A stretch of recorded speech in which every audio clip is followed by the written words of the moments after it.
Bonjour à toutes et bonjour à tous, bienvenue dans cet nouvel épisode du podcast In Shape to Grow, le podcast qui remet votre santé au cœur même de votre business plan. Alors cette semaine, j'ai l'immense plaisir d'interviewer une très jeune entrepreneur, non pas jeune spécialement dans son âge, elle a plus de 10 ans d'expérience au niveau professionnel, mais par contre, dans cette aventure entrepreneuriale, elle a à peine quelques mois. Et si je voulais inviter dans ce podcast cette semaine, c'est parce que son parcours est extrêmement inspirant.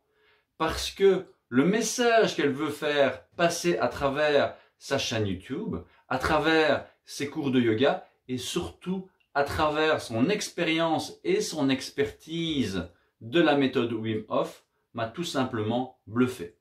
Vous allez découvrir avec Hélène Youssefi un parcours extrêmement inspirant, un message percutant avec beaucoup de maturité et de connaissances tout en ayant une approche globale, humaine et bienveillante exceptionnelle. Je vous souhaite une excellente écoute. Je vous invite à vous abonner à la chaîne YouTube si ce n'est pas encore fait, à taper sur la petite cloche pour être au courant des prochaines interviews et des contenus que je vous propose. Et si vous avez des questions, n'hésitez pas directement sous la vidéo et contactez Hélène pour plus d'informations pour la méthode Wim Hof à Lyon et dans le sud de la France en général. Je vous souhaite une belle écoute. Salut, salut. Eh bien, bonjour Hélène, comment vas-tu aujourd'hui? Très bien, je te remercie. Je suis très heureuse d'être ici. Oui, moi aussi, ça ne fait pas très longtemps que j'ai découvert ta chaîne YouTube, dont on parlera également durant l'interview, et ton parcours, et je le trouve très inspirant avant même d'avoir commencé cette interview. Et donc, écoute, c'est un vrai plaisir de t'avoir. Est-ce que je peux justement revenir sur quelques éléments clés de ta vie, de ta carrière? Absolument. Ah ben c'est génial. Écoute, tu m'as dit en préparation de cette interview qu'au départ, tu n'es pas une sportive invétérée, que tu me dis, tu étais au bout de ta vie après 20 minutes de course. Donc, je suis certain que beaucoup de monde pourront se reconnaître dans cette expression. Et tu étais régulièrement malade à gauche, à droite. Alors, il faut savoir que tu vis quand même dans une région qui est vraiment pas des plus froides en France, tu es dans la région de Lyon, mais malgré tout, tu étais régulièrement malade. Et puis, en 2010, tu débutes tes études supérieures. Rappelle-moi un petit peu dans quel domaine tu as commencé à étudier. Écoute, j'ai fait un peu toutes les grandes filières qu'on pouvait faire. J'ai eu mon bac en filière scientifique avec une spé maths, puis j'ai fait D'accord. une prépa littéraire avec une spé philo et une spé anglais. Et ensuite, j'ai fait une école de commerce Bah, écoute, où on je me suis voit spécialisée en logistique. Voilà, donc en vraiment. logique. OK. Et maintenant, je suis prof de yoga et instructrice Wim Hof.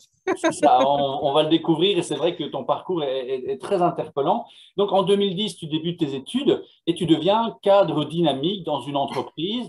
Et à ce moment-là, en dehors de ta santé, tout va bien. Oui, écoute, financièrement, tout allait bien. Depuis 6 ans, j'habite avec un homme dont je suis encore red dingue. Je suis bien entourée. En effet, à part ma santé, ça allait. Hormis le fait que je passais le plus clair de mon temps à analyser des stocks de tuyaux. Donc, la réalité derrière l'étiquette de jeune cadre dynamique est beaucoup moins sexy que ne peut le paraître l'appellation, quoi. Ouais. Mais à ce Voilà. moment-là, voilà, tu ne te posais pas spécialement de questions sur ta santé. Ça devait être peut-être ennuyant, mais comment tu la voyais, cette santé, à finalement un jeune âge? Je crois que vraiment, je ne la voyais pas, en fait. Je C'est pense ça. que j'ai découvert que j'avais un corps en 2019. Avant ça, je ne me posais pas la question. Et c'est là qu'on se rend vraiment compte que on ne voit pas les habitudes qu'on prend et on s'habitue à toutes sortes de douleurs, on s'habitue à toutes sortes de souffrances. Si depuis son plus jeune âge, on est habitué à avoir un caillou dans sa chaussure, ma foi, on se dit qu'au bout d'un moment, c'est normal. Et pourquoi l'enlever? On ne se pose même pas la question de l'enlever puisqu'on pense que cette douleur du caillou dans la chaussure, comme elle a toujours été là, elle est banale, elle est normale. Elle est normale Euh, et on ne sait pas changer cette situation alors à ce moment-là. non seulement on ne sait pas la changer, mais on ne voit même pas pourquoi on voudrait la changer, quoi. On ne se pose Ouais. même pas la question. Moi, je planais à 10 000, je faisais vraiment partie de ce cliché, de ce stéréotype qui consistait à croire qu'il y avait une supériorité du mental, de l'intellect, du fait d'être bon en classe, d'avoir des bonnes notes, tout ça, et que le fait d'être sportif, c'était pour les gens bêtes. Ok. Cette vision du monde, en effet, est en soi une preuve d'imbécilité. Donc, ça Ouais. montrait à quel point j'étais à côté de la plaque, mais c'était vraiment, si je me le formule maintenant, c'était vraiment, ouais, c'était ce qu'il y avait en filigrane de mes comportements. C'est ça. Et tu parles justement de ton jeune âge ou des croyances que tu avais. De quoi tu rêvais alors étant petite fille? Parce qu'aujourd'hui, quand je lis un petit peu l'énergie et le message que tu veux faire passer à travers ta chaîne YouTube, il est effectivement très cohérent avec ce que j'essaie de faire depuis 20 ans aujourd'hui. Mais c'est beau comme message et c'est impressionnant le virage que tu as fait plus tard. Mais du coup, en tant que petite fille, de quoi tu rêvais tu rêvais de devenir présidente d'un pays ou C'est vrai, oui. c'est vrai? Est-ce que j'en parle de ça? Non, non, non, Oui. non. Donc vraiment, c'est dire que je me prenais pas pour personne, quoi. J'avais une très haute idée de moi-même quand j'étais enfant. Euh, En effet, j'ai eu une période de ma vie où je voulais devenir présidente de la République française, mais ce qui m'a vraiment animée plus longtemps que ça, parce que bon, à l'évidence, je n'y suis pas arrivée, mais ce que j'ai beaucoup aimé, et peut-être que j'ai un petit peu plus investi dans cette voie-là, c'était tout ce qui était autour de la magie, de la sorcellerie et de l'univers des ninjas. Quand j'étais petite, je voulais être une sorcière ninja. C'est Et ça. aujourd'hui, je suis prof de yoga, instructrice Wim Hof. Ce n'est pas si éloigné. Ce n'est pas Exactement. si éloigné. Exactement. Donc voilà. Donc une double envie à la fois d'avoir le mental supérieur à tout le reste et de devenir effectivement la chef de la République française. Et d'un autre côté, voilà, cette petite flamme qui était, et on parle de flamme justement, on en reviendra, mais on y reviendra, de flammes qui auraient plutôt envie de parcourir le monde sur les toits et de pouvoir avoir la vie d'un ninja. Et c'est ainsi que, par hasard, en 2019, tu tombes sur un article. Est-ce que tu peux me décrire un petit peu ce moment où tu es tombé sur un article, toi, cadre supérieur, comme tu le disais, à faire de la logistique de tuyaux, tu tombes sur un article de Wim Hof. Qu'est-ce qui t'attire sur cet article? Est-ce qu'on t'a obligé à le lire ou qu'est-ce qui s'est passé? Non, alors petite rectification, j'étais une toute petite cadre. C'était vraiment mon premier job en sortie d'école. J'étais pas cadre sup, j'étais juste une toute petite. C'était juste un, voilà, le statut de mon contrat en soi, ça n'a absolument aucune importance. Et quand j'en parle, c'est davantage par autodérision qu'autre chose. C'est vraiment pas si important, d'accord? Euh, mais ce qui était important et ce qui me faisait vibrer toujours un peu pour tenir le coup, même si j'aimais bien ce que je faisais, mais bon, c'était pas mon rêve d'enfant, clairement, d'analyser des stocks de tuyaux. Ce qui me plaisait, c'était voilà, toute cette espèce de vague d'auto-entrepreneurs que je voyais sur YouTube et tout. Et il y a eu cette période où tout le monde commençait à parler des bains froids, de Wim Hof. Donc voilà, j'ai regardé quelques vidéos. Et ce qui m'a intriguée par rapport à tout ça, c'était le côté scientifique. C'est-à-dire que si j'ai une appétence réelle pour la spiritualité, j'éprouve aussi une défiance extraordinaire devant tout ce qu'on peut entendre, non seulement sur Internet, mais aussi entre amis. Et je dis ça en étant prof de yoga. C'est-à-dire que dans la mesure où les sphères ésotériques sont tout de suite évaluées à une échelle très personnelle, écoute, le fait est qu'on entend dire à peu près tout et n'importe quoi sur l'ésotérisme. C'est quelque chose, bon, c'est bien que la parole soit libérée, mais moi, j'aime la précision. Je trouve que faire preuve de présence, faire preuve de spiritualité, c'est aussi faire preuve de précision dans la façon dont on parle, dans la façon dont on analyse, dans la façon dont on bouge, dans la façon dont on pense et ressent. C'est pourquoi la méthode Wim Hof m'a vraiment intriguée. Quand j'ai entendu parler de ce type qui non seulement dansait comme un malade dans la neige, mais qui en plus était pour qui c'était vraiment très important d'être soutenu par un travail scientifique précis, Ouais. je me suis dit, il faut que je regarde ça de plus près, et je suis tombée sur l'expérience de l'endotoxine. Ouais. Donc en 2014, l'endotoxine, c'est une molécule qu'on a injecté à un groupe de 12 ou 14 hommes qui avaient été entraînés par Wim Hof pendant 6 jours. Donc, pendant 6 jours, ils ont simplement fait des respirations Wim Hof et ils se sont baignés dans des rivières glacées, voilà, avec Wim. L'endotoxine, c'est une molécule qu'on avait injectée à des centaines de personnes avant ces quelques dizaines d'hommes. Et l'endotoxine a pour résultat d'engendrer des vomissements très forts et des maux de tête très forts. Donc, c'est rien de vraiment grave, personne n'en est mort. Et c'est juste pour faire des tests sur les gens et pour tester les réactions du système immunitaire et observer ce qui se passe dans le corps quand le corps s'inflamme, quoi. Donc, on avait fait ça sur des centaines de personnes. Cette fois, on a fait ça sur le groupe entraîné par Wim Hof et on a aussi fait ça sur un groupe témoin qui n'avait pas été entraîné par Wim Hof. Comme on peut s'en douter, le groupe témoin, petite pensée émue pour eux, a vomi ses tripes. Voilà, c'est clair comme symptôme, hein, on peut pas passer à côté. Voilà. Et le groupe entraîné par Wim Hof, non seulement n'a pas vomi, mais a eu des résultats au niveau des marqueurs inflammatoires bien inférieurs au groupe témoin. Donc, on a montré qu'il y avait une corrélation, pour la première fois de l'histoire de l'humanité, on a montré qu'il y avait une corrélation non seulement entre la méthode Wim Hof et le fait d'avoir un impact sur le système immunitaire autonome, mais surtout pour la première fois de l'histoire de l'humanité, on a montré avec un protocole scientifique, donc avec un groupe témoin et un groupe entraîné, qu'on pouvait avoir un impact sur notre système immunitaire dit autonome. Ça veut dire qu'il n'est pas si autonome que ça. Ça veut dire qu'on peut y faire quelque chose. Maintenant, je suis instructrice Wim Hof et je suis professeure de yoga, mais il faut rester très prudent et de même, je reste précise, c'est une corrélation. Ce n'est pas encore une causalité qu'on a montré. Donc, on ne peut pas dire de façon rigoureuse et scientifique que la méthode Wim Hof cause le fait d'avoir un impact sur le système immunitaire autonome. Et c'est important de faire la différence. Okay, c'est pas parce qu'on a observé, par exemple, pendant le quinquennat de François Hollande, qu'il a beaucoup plus plu en France. Mais c'est pas parce que François Hollande était président qu'il a plu, et c'est pas parce qu'il a plu beaucoup plus que François Hollande est resté président. Okay, il n'y a pas d'effet de causalité, c'est une corrélation. C'est deux événements qui se sont déroulés en même temps.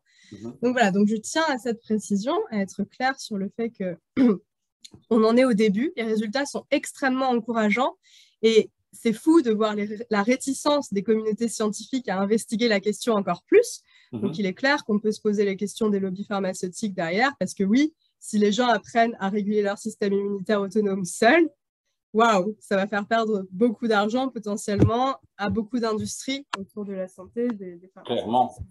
Clairement. Et pour autant, je ne suis pas du tout en train de dire que la méthode Wim Hof est une panacée, je reste prudente là-dessus. Je trouve que la médecine moderne occidentale et toutes les médecines autour de la spiritualité, tout ce qui est paramédical, tout ça est complémentaire. Donc j'insiste sur cette complémentarité. C'est très important pour moi de rester précis là-dessus.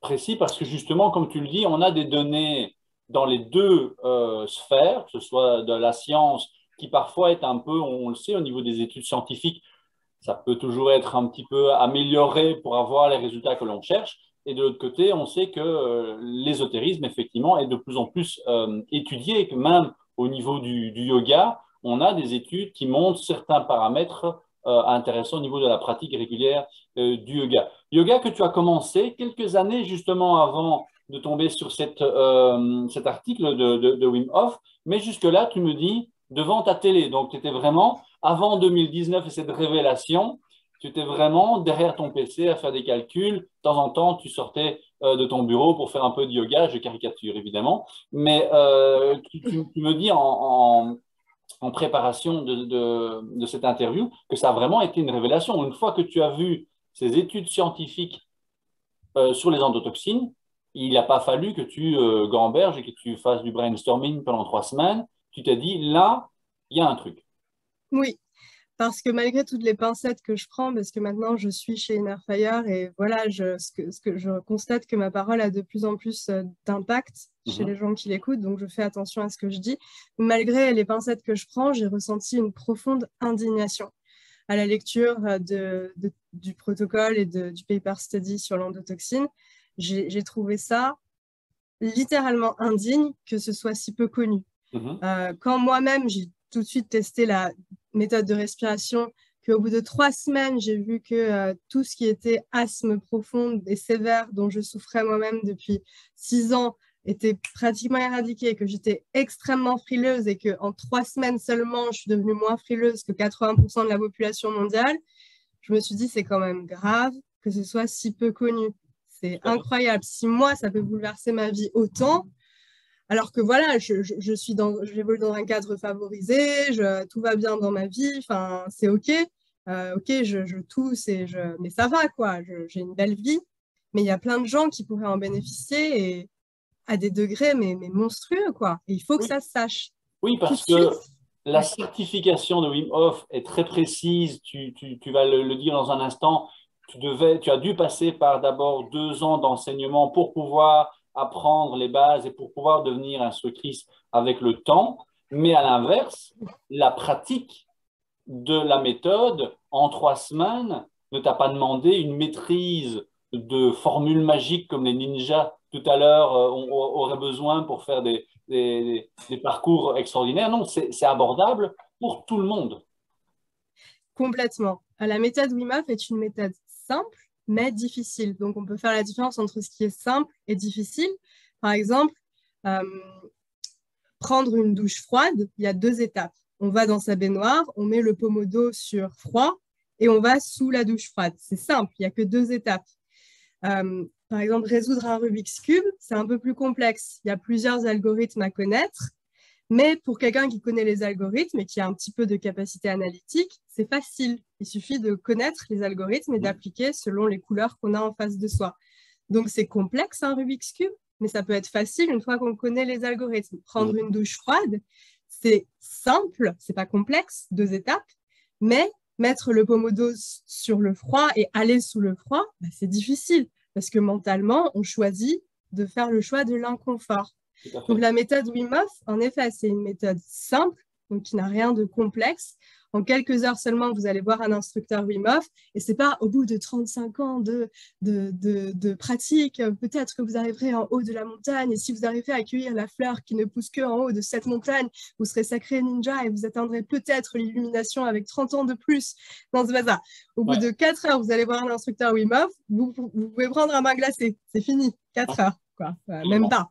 Il y en a qui le font en encore plus court. Moi, j'aime bien prendre le temps. J'aime bien prendre 4h30 parce qu'il y a des angoisses souvent, voilà, parce que c'est très difficile, pas complexe, difficile. Mais c'est ça, tu l'as dit, la méthode Wim Hof, c'est simple, mais difficile. C'est ça. Et donc, du coup, quand tu apprends qu'effectivement, tu pouvais devenir instructrice Wim Hof, mais qu'il fallait 2 ans de prérequis, donc tu passes des certifications bien précises au niveau de la pratique du yoga pour pouvoir justement l'enseigner en parallèle d'une vie, comme tu l'as dit, tout à fait normale, mais très active, hein, puisque à l'époque, tu es cadre dans cette entreprise, tu as une vie de famille, tu es fiancé, tout se passe bien, mais tu vas jusqu'à faire 3 cours de yoga par jour, c'est ça? Oui, c'est vrai que j'étais un peu folle quand j'y repense. Bon, je savais que j'allais pas passer toute ma vie à analyser des stocks de tuyaux. Je savais qu'il y a quelque chose qui clochait dans ce schéma-là. Bon, personne n'était dupe. Tous mes collègues sentaient qu'il y avait quelque chose qui clochait dans le fait que j'étais dans cette entreprise aussi. Mais en effet, il fallait avoir une expérience d'enseignement avec des adultes de 2 ans pour pouvoir devenir instructeur Wim Hof. Parce qu'ils essaient d'avoir des formateurs de qualité, donc qui ont déjà une expérience d'enseignement avec des adultes avant de devenir instructeur, qui ont déjà enseigné des trucs à des groupes, voilà. Donc, je me suis dit, écoute, ça fait 4 ans que moi, je pratique du yoga, en effet, dans mon salon avec des vidéos YouTube.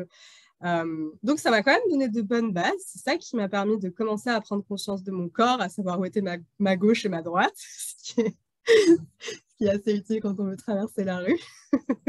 Entre autres, oui.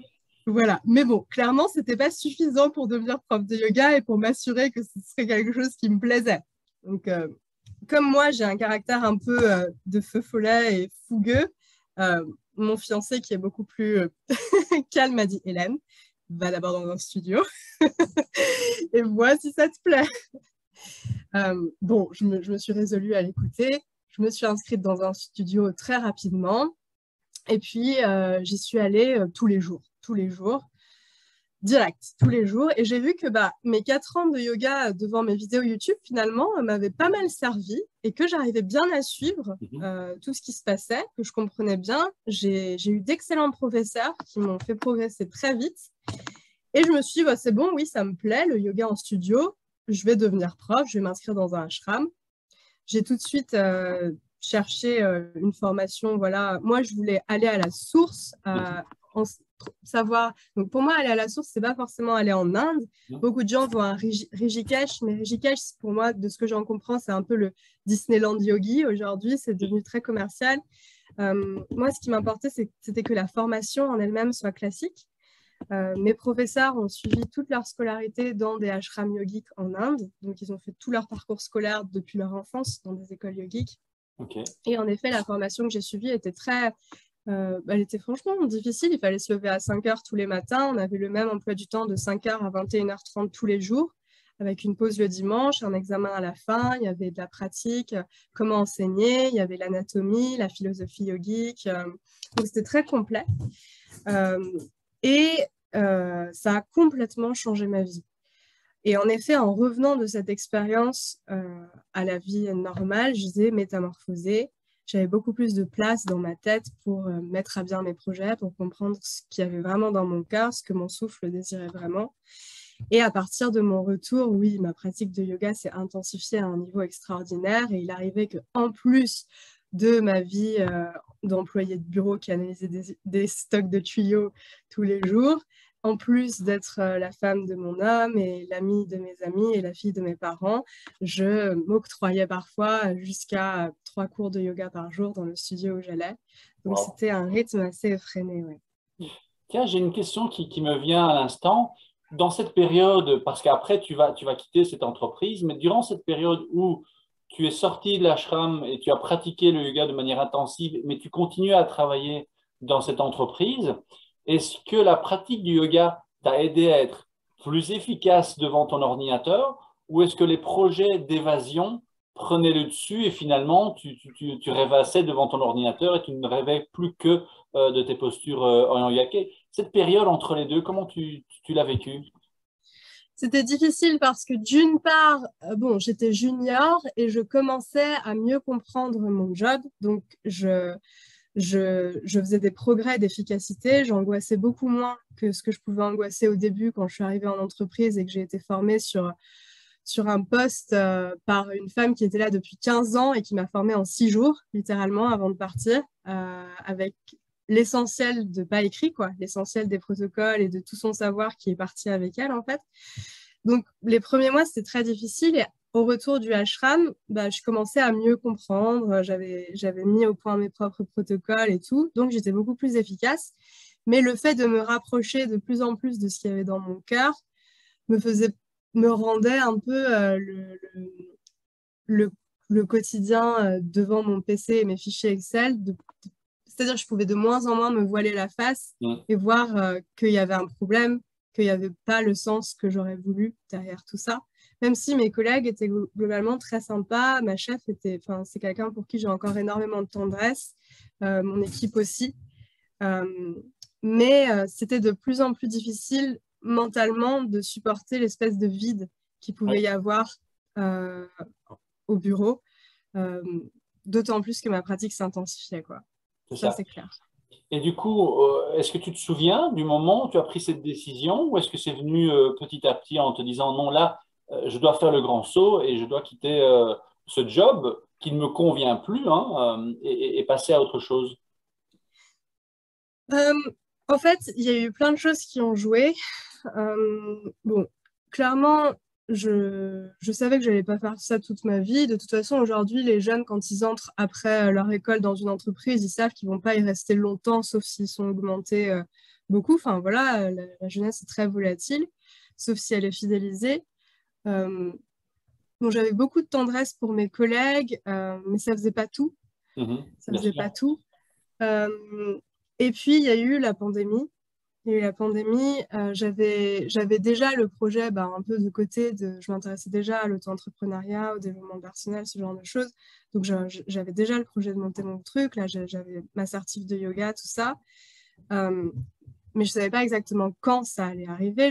J'étais en train d'épargner, de mettre de l'argent de côté au cas où j'ai rien, j'ai pas de chômage et tout. C'est ce qui est arrivé. J'ai eu aucun chômage quand je suis partie, donc j'avais mes économies, donc c'était OK.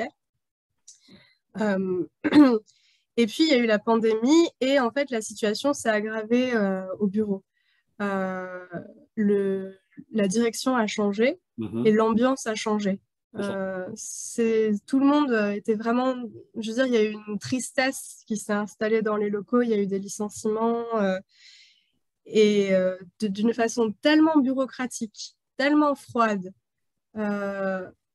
J'ai vraiment poussé des coups de gueule au sein de mon entreprise parce que ça me paraissait trop insupportable. Et ce qui était assez incroyable, c'est que on m'a laissé cet espace d'expression. Ça va pas de soi dans toutes les entreprises. Non. Mais là, je me souviens vraiment qu'il y a mon N+2, qui était quand même un grand chef, quoi, qui m'a dit bah, Hélène, je vois que t'es pas bien, qu'est-ce qui se passe, quoi. Et je lui ai dit bah, je trouve ça indigne, la façon dont les gens sont partis, la façon dont on nous dit que c'est à cause des chiffres, alors que les chiffres ne font qu'augmenter, quoi. On fait du bénéfice alors que, enfin voilà, vous nous prenez un peu pour des débiles, quoi. Bon, ça n'a pas changé grand-chose au schmilblick, mais je suis quand même reconnaissante d'avoir eu cet espace d'expression, parce que ça va pas. Parce que moi, j'étais toute petite, j'étais toute jeune, voilà, et mon N+2 m'a quand même écouté là-dessus. Enfin voilà, donc je trouve que il y avait cette espèce de tension parce qu'on sentait que le management changeait. Donc, il y avait ma chef et puis mon N+2 qui était quand même attaché aux valeurs de l'entreprise, qui avait quand même une certaine hospitalité, tout ça. Et puis, il y avait les nouveaux pour qui c'était plus du tout important. Ouais. Et pour moi, c'était trop difficile. C'était trop difficile. Et même si c'était la pandémie, même si tout le monde, on entendait qu'il y avait des vagues et de gens qui revenaient à des boulots de serveurs, ce genre de trucs, parce qu'ils n'avaient pas réussi à entreprendre, parce que, bah voilà, à cause de la pandémie, moi, je me suis dit, non, mais en fait, ça va pas le faire. Là, je suis trop en décalage par rapport à mes valeurs. J'ai trop avancé sur ce que j'aimais pour pouvoir encore me dire que c'est pas grave. J'étais trop indignée, quoi. J'étais trop en colère. Je savais qu'il fallait que je parte. C'est ça. Je savais qu'il fallait que je parte. Et donc, le travail que tu faisais au quotidien avec justement le yoga, ton souffle, et en parallèle, les différents, la poursuite de ton étude, la méthode Wim Hof, hein, puisqu'on parle de la pandémie mars 2020, mais en janvier 2020, tu fais une première expérience avec Wim en hiver. Hein, histoire de sortir du confort de Lyon. Et tu l'as dit, tu étais quelqu'un de frileuse, donc c'est ça qui est assez paradoxal, parce que là, la différence entre le simple et, je dirais, tu as dit le difficile, pas le compliqué, mais le difficile, pour toi, effectivement, le froid n'était pas quelque chose comme Wim. On l'a tous déjà entendu, hein, Wim étant enfant, il allait à la limite se baigner déjà dans l'eau froide, mais toi, ce n'était pas du tout ça. Donc, en janvier, tu fais ta première expérience. En février 2020, donc on est toujours avant la pandémie, tu fais le module avancé. Et puis, finalement, tu aurais dû être certifié en automne 2020, mais là, évidemment, on est en pleine pandémie, donc c'est reporté. Tu dois patienter à ce moment-là. Mais là, en automne 2020, tu as déjà quitté l'entreprise ou tu étais toujours… Oui. Donc, en octobre 2020, j'ai posé ma démission. En fait, j'avais posé ma démission 3 mois avant et puis je suis partie en octobre ou en novembre, je ne sais plus exactement, mais oui, je suis partie. C'est ça. Et donc, en octobre 2020, effectivement, tu démissionnes. Tu te lances aussi dans de nouvelles études pour apprendre le marketing en ligne. Tu te lances auto-entrepreneur, tu lances une chaîne YouTube, tout ça en même temps pour justement partager cette passion à la fois de la méthode Wim Hof et de l'expertise que tu as acquise et des changements personnels que tu as acquis justement dans l'ashram pour finalement, entre janvier 2021 et juin 2021, progresser dans ta nouvelle entreprise qui est via la chaîne YouTube, c'est ça? C'est ça, oui. Oui, le but de ma chaîne YouTube, c'est vraiment de créer un souffle d'intelligence. Je veux créer un souffle d'intelligence. Je pense qu'aujourd'hui, voilà, on entend beaucoup de discours autour du cynisme, que tout est foutu, qu'il n'y a plus rien à faire, que de toute façon, on va tous mourir, que ça ne sert à rien de faire quoi que ce soit à nos petites échelles parce que c'est le monde qu'il faut changer. tous ces discours sont extrêmement délétères. La seule échelle sur laquelle on est réellement prise, c'est la nôtre. On ne peut pas avoir prise sur une tornade si jamais il y a une tornade. On n'a pas prise sur l'environnement extérieur. Les autres, on peut essayer de les influencer, mais à la fin, ils font ce qu'ils veulent. La seule échelle sur laquelle on est prise, c'est la nôtre. Donc, c'est la seule qui compte. Donc, c'est la seule sur laquelle il faille vraiment tout investir. Et je pense que si on s'adresse à l'intelligence des gens, si on s'adresse à la puissance du souffle des gens, et le souffle, c'est plus que simplement la respiration. Le souffle, c'est le premier guide qu'on a tous en nous. C'est un espèce de pouvoir qui nous traverse tous, qui est intangible et dont on sous-estime tous le potentiel. Mais si on arrive à se familiariser à ça avec plus de précision, avec plus de régularité, avec plus de constance, je pense qu'on peut arriver à faire n'importe quoi. Je pense qu'on est capable de trouver des solutions. Et donc, c'est ça que je veux engendrer à ma petite échelle. Ouais. À ta petite échelle et par rapport à ton histoire. C'est pour ça que j'aime beaucoup dans ce podcast partager l'histoire des entrepreneurs que j'interviewe justement sur la place que la santé prend aujourd'hui dans leur vie d'entrepreneur. Mais ici, lorsqu'on écoute ton parcours, on voit effectivement entre l'asthme qui a diminué, peut-être tout à fait disparu aujourd'hui. Oui, tout à fait disparu.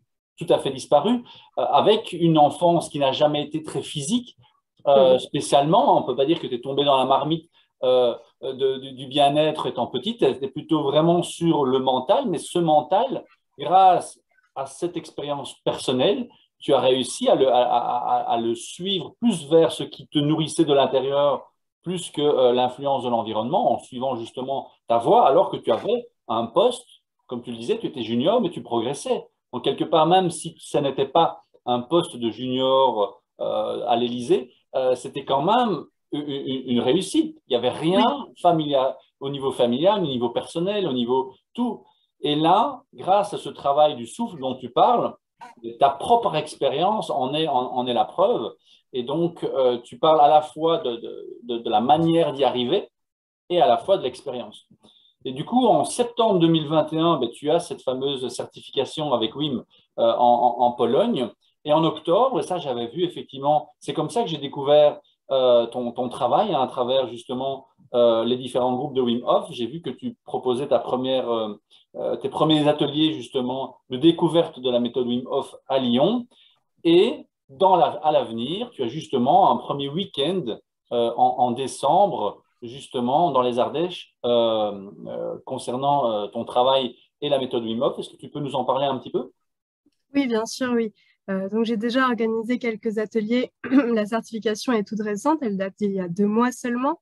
Le mois dernier, j'ai lancé 2 ateliers des fondamentaux de la méthode Wim Hof à Lyon, les 2 premiers à Lyon, qui se sont extrêmement bien passés. Les participants étaient magnifiques. Oui, c'était vraiment pas très difficile. Je me dis à chaque fois que c'est facile avec des gens pareils de faire du bon travail. Et puis, je vais continuer du coup à en lancer des fondamentaux Wim Hof. C'est une matinée les dimanches pour se préparer au bain glacé. Chacun va à son rythme et personne n'est obligé de prendre le bain glacé.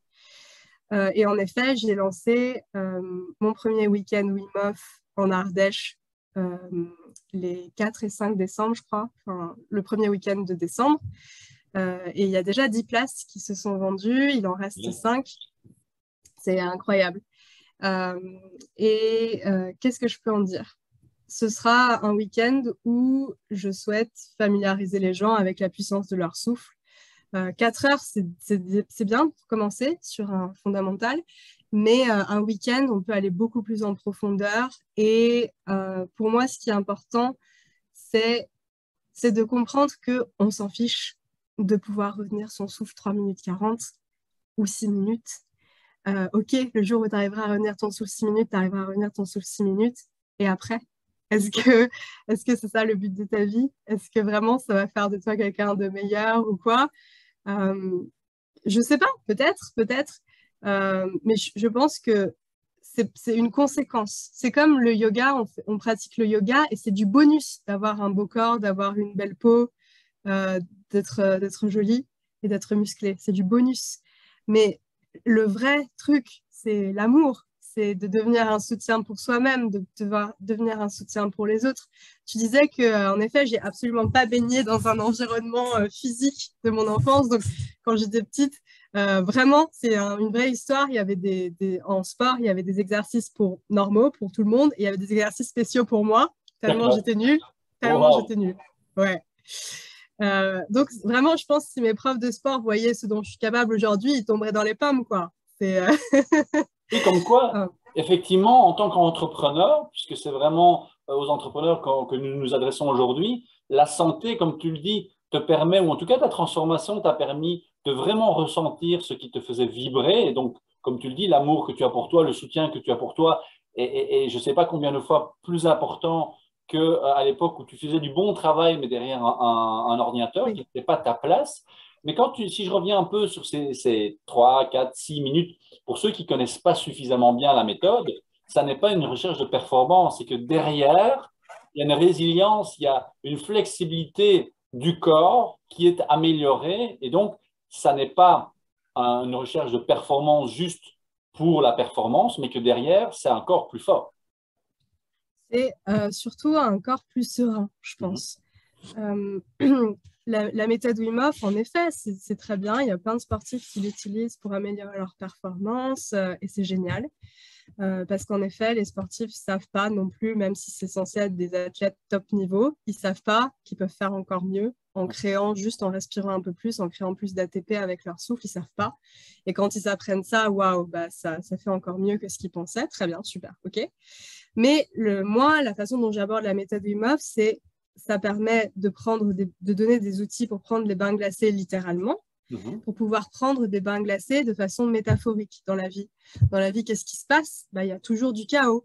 On se fait abandonner, on a des chagrins de cœur, on perd des gens qu'on aime de façon tragique parfois, on se fait renvoyer, on se fait rejeter, on s'en prend plein la gueule, on se fait agresser sans aucune raison. Parfois, tout ça, c'est des bains glacés métaphoriques qui peuvent après engendrer de l'amertume, des sentiments d'abandon fort, du ressentiment. Et je pense que c'est ça qui crée toute cette espèce de lâcheté quotidienne, de toute façon, c'est pas mon problème, moi j'ai déjà tellement d'autres problèmes. Parce qu'on n'arrive pas à traverser ces bains glacés métaphoriques de façon sereine, donc on se replie de plus en plus sur soi. Et on oublie que c'est la meilleure façon de se perdre, quoi, de se replier sur soi. Et que la solution, c'est vraiment... Et moi, je dis ça en étant... avant, j'étais vraiment très solitaire et j'aimais passer beaucoup de temps seule. Et vraiment, je faisais partie des gens qui se donnaient un peu un genre en disant « Non, moi, j'aime pas les gens. » Bon, voilà. Comme j'avais tort. Plus je vais à la rencontre de moi-même, plus je rencontre des gens extraordinaires. Et c'est grâce à eux et l'espace qu'ils créent pour que je puisse m'exprimer que ma vie devient plus sereine, plus belle. Et la méthode Wim Hof, c'est surtout ça, c'est surtout apprendre à être un soutien pour soi-même, pour pouvoir devenir un soutien pour les âmes, pour les autres, pour le monde, pour la vision du monde dans laquelle on croit, et pour pouvoir traverser les bains glacés métaphoriques de façon sereine. Wim, pourquoi il s'est investi dans sa méthode? Mais parce que sa femme s'est suicidée. C'était pas, au début, il s'est pas dit je vais vaincre des records du monde, je sais pas quoi. Sa femme s'est suicidée. Il s'est dit c'est pas possible. J'ai 4 gosses, ma femme m'a laissée seule. La vie, ça peut pas être juste ça. Il doit y avoir une réponse, il doit y avoir quelque chose. Il est allé chercher.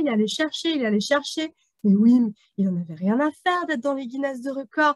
Wim, quand on le voit aujourd'hui, il est habillé comme un clochard. Il n'en a absolument rien à faire des fringues qu'il porte ou de la grosseur de la maison dans laquelle il habite. C'est parfaitement ridicule de voir tous ces profils Instagram avec des grosses villas qui en plus font baver d'envie d'autres personnes qui sont en mode « Ah, mais quand même, c'est une belle villa. » Bon, très bien, d'accord, c'est cool d'avoir une belle villa. Super. Mais Wim, ce n'est pas du tout ce qui l'intéresse. Wim, ce qui l'intéresse, c'est le cœur. Sa femme est morte, sa femme s'est suicidée, sa femme l'a laissé avec 4 gosses seuls et il a dû trouver une solution. Lui, ce qui l'intéressait, c'était de pouvoir traverser le plus gros bain glacé métaphorique qu'il ait jamais dû traverser de sa vie. C'est pour ça qu'il a fait tout ce qu'il a fait. Et il l'a fait avec brio parce que c'est vrai que ces dernières années, il est de plus en plus reconnu par rapport à ça, mais avec beaucoup de personnes qui, comme toi, ont un discours réellement sur le don, le partage. J'ai eu l'occasion de faire mon premier atelier, comme je te le disais, il y a maintenant à peu près 2 mois ici à Ottawa. Eh bien, Jacob a le même discours, c'est vraiment ce partage, ces outils. J'aime beaucoup ton expression des bains glacés métaphoriques, parce que c'était une des questions que je voulais te poser en fin de podcast, et je trouve que la manière dont tu le partages est très inspirante. Oui, en tant qu'entrepreneur, lorsque l'on a une période difficile à traverser, on a au moins un outil pour être dans l'action. Comme tu le dis, si on se replie, c'est la dernière chose à faire. Mais parfois, en tant qu'entrepreneur, ben, on se sent démuni, on se dit, ben, tout va à l'encontre. Et si on n'a pas d'outils, ben, à ce moment-là, ça devient extrêmement difficile de trouver cette flamme et cette résilience. Or là, c'est accessible à tout le monde, on l'a dit tout à l'heure. Hein, on va dans la salle de bain, on tourne l'eau froide et puis on y va. Et l'apprentissage derrière n'est pas simplement sur le moment même, mais comme tu le dis, c'est un apprentissage pour toutes les autres situations difficiles.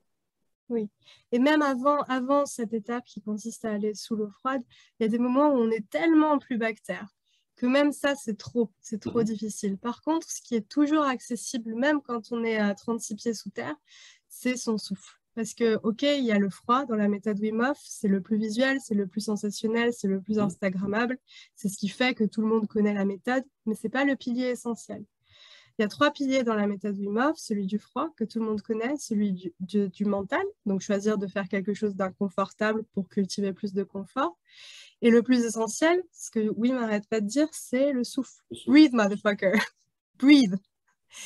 Et le souffle, c'est le premier guide que chacun a. On arrive au monde sur une inspiration et on le quitte sur une expiration. Et ce schéma se répète tout le temps. On inspire, on expire, on se remplit, on se vide, on se remplit, on se vide. Et le souffle, c'est le premier guide qu'on a chacun dans notre vie. En effet, c'est ça, c'est comme ça que Wim est devenu Iceman. C'est comme ça que Wim Hof est devenu sa propre légende, parce qu'il s'est laissé guider par son souffle. Le souffle, la force, la forme la plus tangible du souffle, c'est la respiration. Et moi, je conseille à tous les entrepreneurs ou n'importe qui de déprimer à tout moment de sa vie. Déjà, allez voir un instructeur. Apprenez la méthode de respiration d'un instructeur, parce que ce n'est pas pareil d'un instructeur et de l'appli.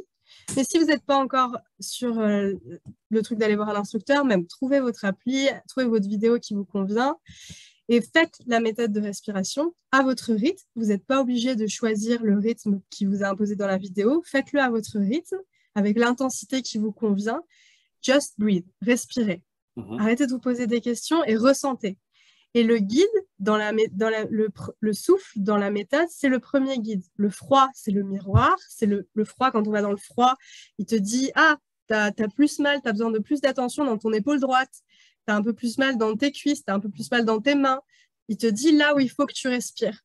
Le froid, c'est vraiment le miroir. Ou alors, il te met plein de colère, si t'as beaucoup de colère. Et tu veux pas la regarder en face, paf, tu vas dans le froid, tu vois la colère. Ou alors, tu commences à rire parfois quand tu vas dans le froid en mode « Mais qu'est-ce que je fais là ?» Parce que tu ne veux pas regarder la honte qu'il y a dans ton corps. Donc, elle sort. Tout ça, ça sort quand tu vas dans le froid. C'est ton miroir, le froid. Le souffle, c'est ton guide. Ça te dit, il faut plus que tu ailles dans cette direction. Là, tu as besoin de, je sais pas, parler à telle personne. Tu peux te dire, OK, de quoi est-ce que j'ai besoin là? Je sais pas, je suis perdue. Tu fais la respiration.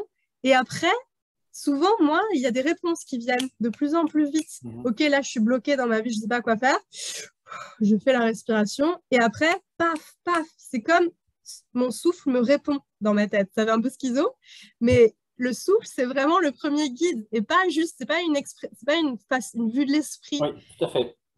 Le cœur te guide, le cœur sait, te dit tout de suite qu'est-ce qu'il faut que tu fasses. Donc, tu as les idées pas claires, tu n'as même pas la force de prendre une douche froide, c'est OK, c'est OK, c'est OK. Wim, tous les jours, il le dit lui-même, lui aussi, il a cette voix dans sa tête qui lui dit « Putain, va pas prendre ton bain glacé, ne le fais pas, j'ai pas envie, nanana, nanana, pourquoi tu fais ça, c'est débile, en plus c'est dur. » Pour Wim aussi, c'est dur. Hein. Il a 62 ans, ça fait 40 ans qu'il le fait tous les jours. C'est dur. Moi, ça va faire 2 ans que je le fais tous les jours. C'est toujours difficile, hein, je ne vous dis pas. Ça fait plus mal, quoi que ce soit, mais c'est quand même difficile. Donc ça le sera probablement toujours. Mais voilà, donc quand ça, c'est trop difficile, faites juste la respiration avec l'intention, ok, je suis paumée là, qu'est-ce qu'il faut que je fasse? Et au bout d'un moment, le souffle répond. Voilà, il ne faut pas désespérer, il faut juste respirer. Génial. En tout cas, un tout grand merci déjà pour ce partage, Hélène. J'espère que ceux qui nous écoutent pourront être inspirés par cet exemple et qui montre bien à quel point c'est personnalisable et, comme tu dis, juste le faire. Se donner cette opportunité de sortir de l'inconfort dans lequel on est et de respirer. Est-ce que maintenant qu'on a fait cette première partie de l'interview, Hélène, et je te remercie déjà beaucoup pour tous ces partages, est-ce que on pourrait voir un petit peu ce que toi, en tant qu'entrepreneur, depuis pas longtemps, tu fais pour justement gérer ton quotidien au niveau de ta santé? On a parlé effectivement de la respiration, mais si on parle de 4 piliers qui sont pour moi importants et qui me viennent de mon mentor Paul Chek, donc ce qu'il appelle les docteurs intérieurs, donc docteur repos, docteur menu, docteur mouvement et docteur bonheur. Qu'est-ce que toi, tu fais pour justement faire une pause dans la vie aujourd'hui active et je vais dire très hyper active du monde moderne? Qu'est-ce que toi, tu fais comme récupération active? Mon plus grand bonheur pour le repos, c'est vraiment d'aller dans une campagne paumée, au milieu de nulle part, avec mon amoureux, près d'une rivière bien froide, en pleine nature, et de passer quelques jours, voilà, juste ensemble à manger des choses faites maison, cuisiner de la nourriture très simple, peu transformée, voilà, aussi locale que possible. Donc voilà, manger des belles choses avec mon âme, près d'une rivière, en plein milieu de la nature, sans écran, ça, c'est vraiment le meilleur des repos, quoi. Ouais, te Ça, reconnecter finalement avec l'environnement oui, naturel. c'est ça. Je peux aller dans le froid, je fais du yoga, je me nourris tranquille, je suis avec mon âme. Et C'est le justement, paradis. au niveau alimentaire, qu'est-ce que toi, tu suis personnellement au niveau de tes règles, de ton hygiène alimentaire? Qu'est-ce que tu fais, toi? Donc, moi, mon alimentation est majoritairement constituée de produits de la terre. Mhm. Donc, je mange des fruits, légumes, des graines, des féculents, ce genre de choses. Je ne mange pas d'animaux Mhm. et je ne mange pas de produits laitiers non plus. Euh, Par contre, je mange des œufs Mhm. et du miel aussi, du miel d'agriculteur. Enfin, je Ouais. ne prends pas du miel industriel Ah. parce que je pense que les apiculteurs sont les premiers défenseurs des abeilles et j'adore le miel. Ah. Voilà. Et du coup, ça, est-ce que c'est venu aussi avec ta transformation via cette pratique plus intensive du yoga, ou est-ce qu'avant, dans ton ancienne vie, tu avais déjà des choix alimentaires spontanés ou choisis? C'est-à-dire que depuis ma toute petite enfance, j'ai toujours trouvé ça très étrange de manger des animaux. C'est ça. Mais j'étais quand même une carnivore invétérée, quoi. Enfin, je mangeais des tonnes de viande et en plus, dans ma famille, l'appétit, c'est vraiment une question d'honneur. L'appétit carnassier, ça l'est encore plus. Ouais. Et moi, j'ai autant d'orgueil que tous les gens de ma famille, donc je mangeais beaucoup. Donc, je crois que j'ai mangé assez d'animaux pour toute ma vie. Ben voilà. Mais j'ai quand même toujours trouvé ça bizarre. Et à chaque fois que je posais des questions, mes parents s'inquiétaient. Ils me disaient non, mais c'est trop compliqué, tu vas avoir des carences, tu vas tomber malade et tout. Quand je suis entrée en cinquième, j'ai essayé d'arrêter de manger de la viande pendant 3 jours. Et en fait, tous mes petits camarades se sont moqués de moi. Mes parents étaient super stressés. C'était l'horreur. Bon, du coup, au bout de 3 jours, j'ai recommencé à manger comme tout le monde. Il y avait trop de pression. Et moi-même, je ne me faisais pas ma cuisine. De toute façon, je mangeais avec mes parents. Voilà. Par contre, dès que j'ai quitté le foyer familial, à 22 ans, je suis devenue complètement végétarienne et j'ai arrêté la viande et petit à petit les produits laitiers. Tu as trouvé ton Voilà. équilibre dans ce choix-là. Quand je suis partie chez mes parents, ouais. Génial. Du coup, ben, au niveau mouvement, est-ce que tu fais autre chose que la marche et le yoga en tant que pratique pour toi? Oui, cette année, j'ai commencé des arts martiaux. Et j'ai vu ça.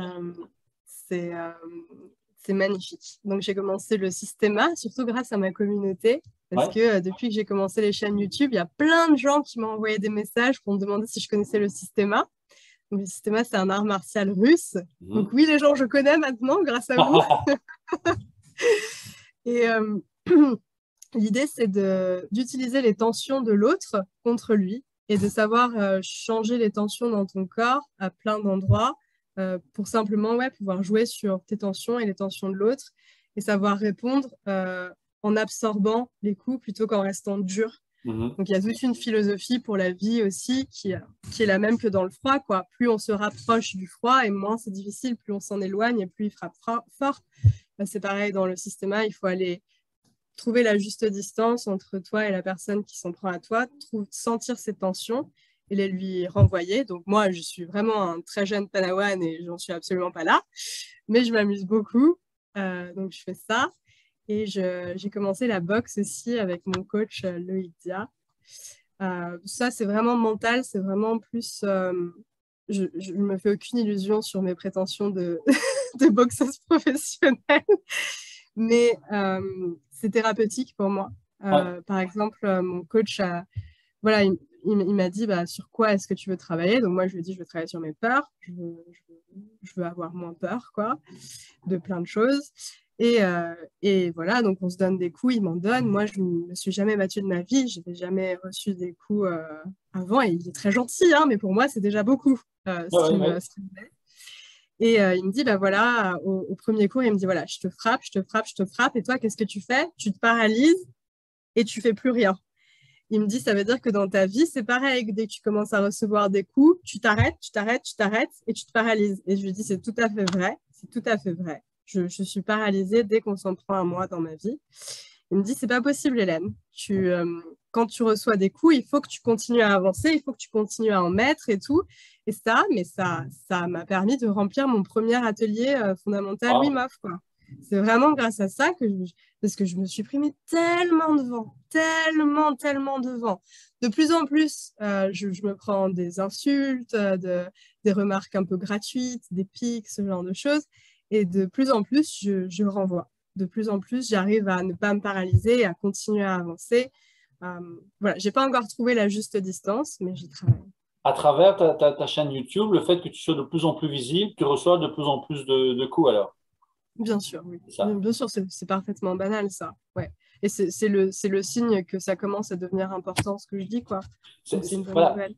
C'est banal, mais c'est vrai que quand on n'est pas justement dans le milieu justement du marketing digital, finalement, qui est accessible à tout le monde, on ne se rend pas compte de l'envers du décor. On voit effectivement ces vidéos qui arrivent. Ça a l'air simple de faire une vidéo comme ça de 10 minutes, un quart d'heure, ils n'ont que ça à faire. Mais non, ça prend du temps.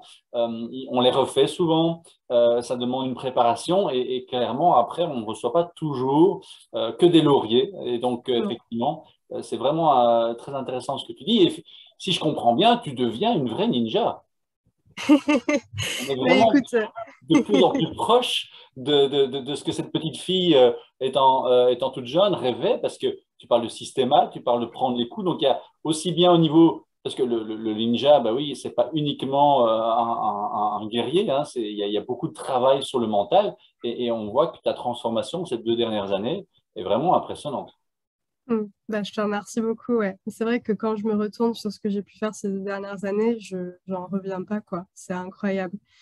C'est vrai que je suis en train de réaliser mes rêves et tu vois, j'ai un peu les larmes qui me montent aux yeux en t'en parlant, mais c'est assez dingue. Ouais. Je suis en train de... Je vais dans le sens de mes rêves et c'est tellement difficile, mais ça vaut tellement le coup.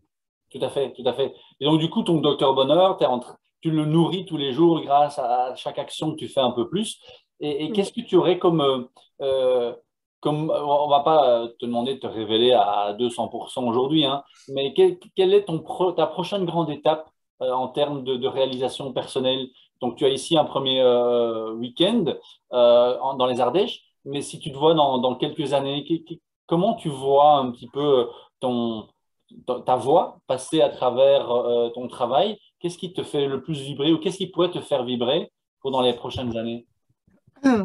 C'est vraiment de sentir que je deviens un levier, que j'arrive à être là et que je reçois déjà des messages mais incroyables, magnifiques. Et j'ai une toute petite chaîne YouTube, hein, on est 700. C'est vraiment pas grand-chose. Et là, je commence à en vivre et je reçois déjà des messages incroyables. Mais ce qui me ferait vraiment vibrer, c'est que dans quelques années, des gens m'écrivent, bah voilà Hélène, j'ai créé ça et voilà comment je contribue à créer le monde un petit peu meilleur en lequel je crois. Voilà les solutions que je suis en train de mettre en place. Et bah, d'une manière ou d'une autre, je, je- ton travail a aidé à renforcer mon souffle, quoi. m'a Et si inspiré. dans quelques voilà. Et si dans quelques années je reçois des messages comme ça, bah, Voilà. je Tu serai auras, comblée, quoi. réussi. Voilà, c'est ça, exactement. Waouh. En tout cas, on fera tout pour promotionner ta chaîne, parce que ça vaut vraiment la peine de connaître ton histoire et d'écouter ce que tu as à dire, parce que franchement, c'est un domaine que je connais, c'est un domaine que j'étudie encore aujourd'hui hein, en tant que spécialiste de la santé, mais t'écouter avec ton parcours et avec l'énergie que tu mets dans ton discours, c'est vraiment, honnêtement, très, très inspirant. Donc, je suis très, très heureux d'avoir découvert ta chaîne YouTube et d'avoir pu justement découvrir ton travail. Si Merci. maintenant, avec grand plaisir, si maintenant tu devais donner un conseil aux entrepreneurs qui se trouvent dans une période plus difficile, ça fait 2 ans maintenant que c'est quand même très stressant, on a déjà des éléments de réponse. Hein. Parce qu'au fur et à mesure de ton interview, ce que j'aime beaucoup, c'est qu'il y a à chaque fois des éléments qui viennent nourrir la mission de ce podcast, c'est-à-dire d'inspirer les entrepreneurs à remettre leur santé au cœur même de leur business plan. Donc, on a déjà des éléments, mais si voilà, aujourd'hui, tu avais quelqu'un qui disait, écoute, Hélène, ça fait vraiment à 5, 10, 15 ans que je suis entrepreneur, je suis au bout du rouleau, là, j'en peux plus.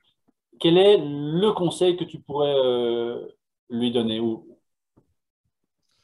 Ça dépend de ses moyens, mais le moyen qu'on a tous, encore une fois, c'est de respirer. Le premier guide qu'on a, enfin, il n'y a rien de plus essentiel. On dit mangez bien, on dit dormez bien, on dit mais on peut passer un mois sans manger, on peut passer plusieurs jours sans boire, on peut passer plusieurs jours sans bouger, mais on ne peut pas passer plus de plusieurs minutes sans respirer.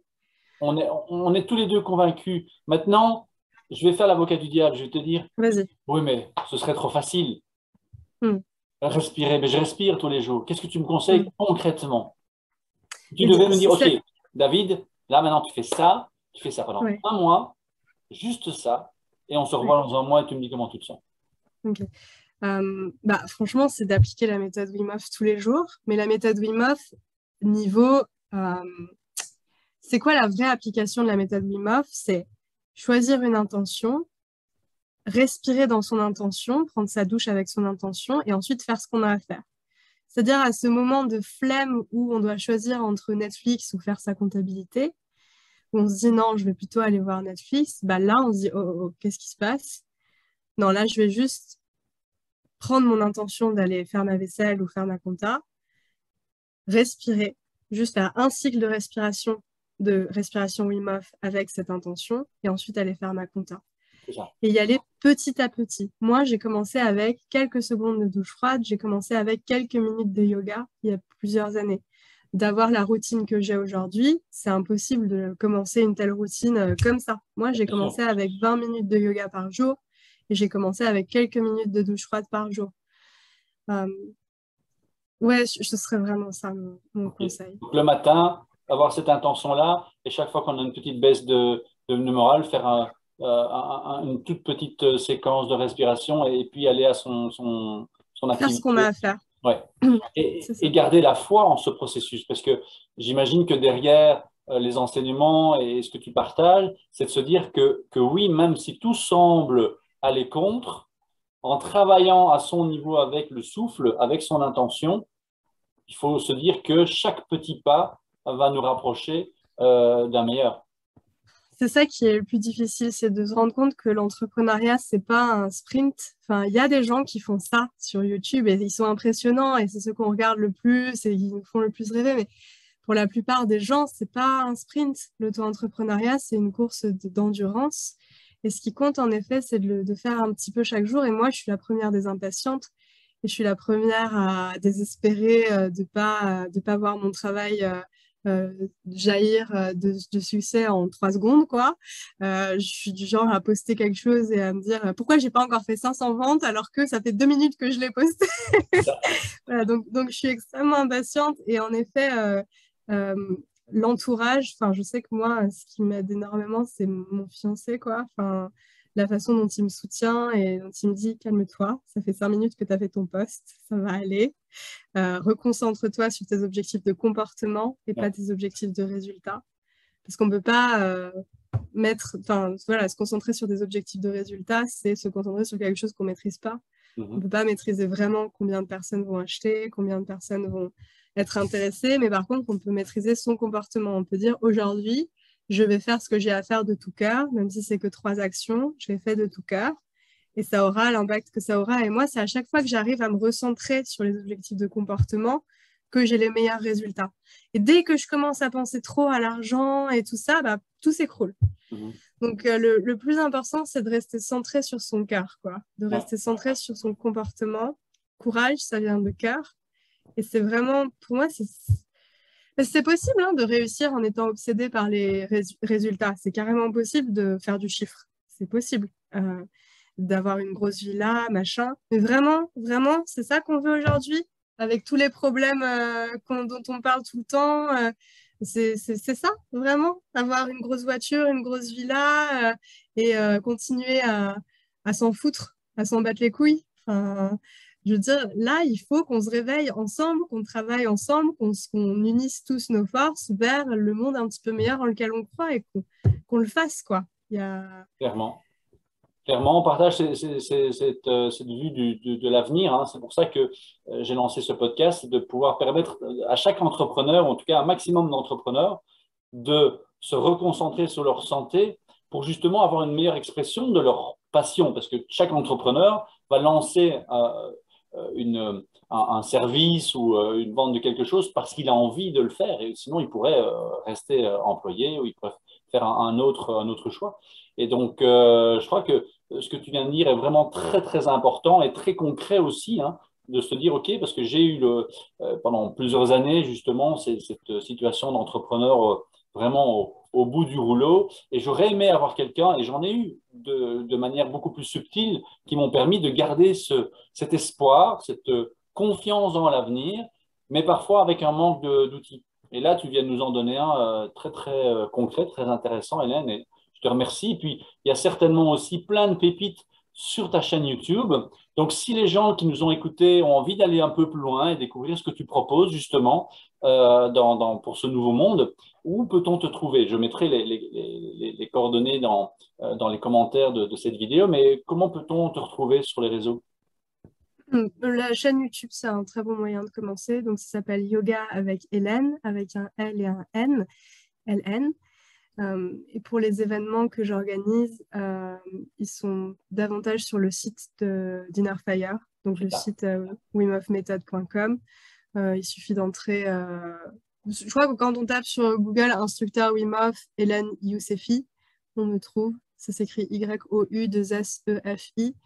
Ou alors quand on regarde les activités Wim Hof à Lyon. Pour l'instant, je suis la seule à Lyon. Donc... Je suis la seule à Lyon, donc c'est assez facile pour te retrouver.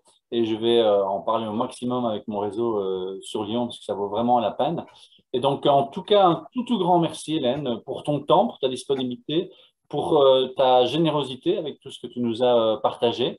Donc, je te souhaite en tout cas un excellent succès pour ton premier week-end en décembre, que tu puisses avoir une expérience aussi enrichissante pour toi que pour les participants, en tout cas. Merci beaucoup, David. On met beaucoup l'accent sur le fait que la générosité, c'est le fait de donner, mais c'est une définition partielle de la générosité. La générosité, c'est aussi savoir recevoir comme tu l'as fait, de savoir faire de la place pour que les gens soient à l'aise. Et je me suis sentie extrêmement à l'aise, extrêmement en confiance devant ton professionnalisme, ta façon d'être, ta gentillesse. Donc, je suis extrêmement touchée et très heureuse de notre rencontre. Merci beaucoup. Oui. Mais merci à toi, merci beaucoup. Et pour tous ceux qui nous ont écoutés, merci d'avoir écouté cette nouvelle interview. Je vous donne rendez-vous la semaine prochaine pour un nouvel interview d'un entrepreneur qui aura aussi mis sa santé au cœur même de son business plan. Et puis rappelez-vous, une fois par mois, un interview en anglais pour avoir encore plus d'informations. Donc prenez soin de vous et si vous avez des questions, n'hésitez pas en commentaire ou directement vers les références que Hélène nous a partagées. À très bientôt. Salut, salut. Merci beaucoup pour votre écoute. vous avez aimé cet épisode, n'hésitez pas à le partager. Et cet épisode est également sponsorisé par Purium au Canada et Platinum en Europe. Les superfoods que j'utilise maintenant depuis 7 ans et avec lesquels j'ai d'excellents résultats pour justement venir soutenir le corps des hommes et des femmes modernes, parce qu'aujourd'hui, effectivement, il y a énormément de stress négatifs qui peuvent venir nous épuiser. Nous avons besoin d'une alimentation dense, d'une alimentation riche, d'une alimentation naturelle, mais malgré tout, par rapport à nos rythmes de vie, c'est pas toujours facile d'avoir les légumes verts, d'avoir les légumes rouges, d'avoir les nutriments qui viennent nous détoxifier 365 jours par an, parce qu'aujourd'hui, nous avons plus de toxines dans notre environnement que ne l'avaient nos grands-parents. Donc, si vous avez besoin d'informations, n'hésitez pas à me contacter sur ces superfoods d'une qualité exceptionnelle et avec lequel je travaille depuis 7 ans. Voilà, prenez soin de vous.